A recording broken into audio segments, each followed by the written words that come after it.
ہم امام کے لیے کیا کر رہے ہیں؟ یہ ہم سب کا اپنے ایک دوسرے سے سوال ہے. آنے والا کس سچویشن میں آئے گا؟ کیا سچویشن ہوگی جب امام آئیں گے؟ کیا ہوگا؟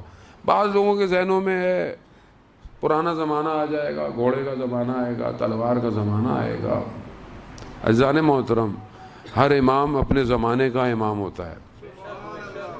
آئیں تاریخ میں سے آپ کو ایک واقعہ، کسی نے امام جعفر صادق علیہ الصلوۃ والسلام، اللہ صلی علی محمد، امام کو فرمایا مولا آپ کا لباس تو بہت اچھا ہے، مطلب آپ تو اتنا اچھا لباس پہنے ہوئے ہیں. آپ کے جد امیر المومنین جو تھے وہ تو بڑے سخت لباس پہنتے تھے، یعنی خشن سخت لباس ہوتا تھا، آپ کا تو لباس بہت اچھا ہے. تو امام نے کیا کہا؟ جو ہمارے جد کا دور تھا وہ اسی حساب سے زندہ تھے، ان کے دسترخوان بھی اسی حساب سے. البتہ انہوں نے اس لباس کو ہٹا کر دکھایا کہ ہم بھی نیچے وہی لباس پہنے ہوئے ہیں، لیکن ہمارا دور دوسرا ہے، زمانہ دوسرا ہے. ہر دور کے حساب سے آپ کو آگے چلنا ہے. اب ہم اسی خواب غفلت میں ہیں، امام آئیں گے سب ختم ہو جائے گا اور جو ہے وہ گھوڑے اور تلواریں ہوں گی. عزیزان محترم، چلیں گھوڑے اور تلواریں ہوں گی تو ہم میں سے کتنے کو گھوڑا چلانا آتا ہے؟ کتنوں نے تلوار چلانا سیکھ لی؟ کم از کم اگر آپ پرانے زمانے میں جانا چاہتے ہیں تو کچھ پرانا ہی سیکھ لیں. نہیں، وہ کہاں سیکھیں، نیا سیکھیں بھائی. یہ خوابوں سے باہر نکال لیں. اے آئی کا دور ہے، آرٹیفیشل انٹیلیجنس کا دور ہے. سائبر سیکیورٹی چاہیے امام زمانہ کو، سیٹلائٹ چاہیے امام زمانہ کو. آپ نے دیکھا اسماعیل ہانیہ کو ڈاٹ میزائل سے مارا گیا، نہ آس پاس میں کوئی مرا سوائے گارڈ کے، کوئی اور نہیں مرا. پریسائز ڈاٹ مارا ہے دشمن نے. ٹیکنالوجی ہے نا. اب آپ باقی باتیں کرتے رہے ہیں لیکن آپ دیکھیں ٹیکنالوجی ہے، دشمن کے پاس بھی ہے، آپ کے پاس کیوں نہیں ہے؟ آپ کے پاس کیوں نہیں ہے؟ ہمارے ملک کی تو وہ حالت ہے کہ بجلی نہیں ہے، نیوکلیر پاور ہے. ہم دوسروں کو کیا روئے؟ گیس ہمارے یہاں نہیں ہوتی، پانی ہمارے یہاں نہیں ہوتا. یہ سسٹم ہے، یہ سسٹم ہے. قوم کو عقلوں کو زائل کر دو، بیسکس میں پھنس جائیں. آپ دوسروں پہ امید رکھیں کوئی کچھ نہیں کرے گا، آپ کو خود کرنا ہے کچھ. You have to generate your own system. اپنا سسٹم خود کھڑا کریں. اگر امام کے لیے امام تک پہنچنا ہے تو اپنے آپ کو بلند کریں، ظاہری طور پر بھی اور باطنی طور پر بھی. 2 سیویاں امام زمانہ کو چاہیے. ایک سیوی کہ آپ اپنے پروفیشن میں بہت ہائی، اپنے پروفیشن میں ٹاپ. سیکنڈ سیوی، آپ رات کی تاریکی میں خدا کی کتنی بندگی کرتے ہیں. دونوں چاہیے. وہ ایک جوان جو سجدوں میں خدا کی بارگاہ میں گریا کر رہا ہے، وہ جوان چاہیے کہ اتنا عبادت، اتنی عبادت. عزیزان محترم، بیان کرتے ہیں کہ کچھ دوست ہر جمعرات کو کم میں پیدل جاتے تھے مسجد جم کران، اور ایک جگہ ان کی مختص تھی جہاں سے وہ لوگ پیدل جاتے تھے. ایک دن ایک دوست بہت بے چین ہوا، یعنی اس کی تڑپ امام زمانہ کی بہت زیادہ ہو گئی، تو اس سے رہا نہیں گیا. وہ پہلے پہنچ گیا. اس نے دیکھا کوئی نہیں ہے، اس نے کہا مجھ سے صبر نہیں ہو رہا. وہ چلنا شروع ہو گیا. چلتے چلتے اپنے دل کی باتیں امام سے کرتا ہوا جا رہا ہے، درد دل امام سے بیان کر. دوست پہنچے، دیکھا کوئی نہیں ہے. جو لوگ وہاں سے آ رہے تھے ان سے پوچھا فلانے شخص کو دیکھا؟ کہاں، وہ تو جا رہا تھا، ہم نے دیکھا. یہ بھی پہنچ گئے. پہنچے، انہوں نے کہا بھئی آپ نے انتظار نہیں کیا؟ کہا میں آج بہت مضطرب تھا، بہت بے چین تھا، مجھ سے رہا نہیں گیا. کہا تو آپ کے ساتھ کون چل رہا تھا پھر؟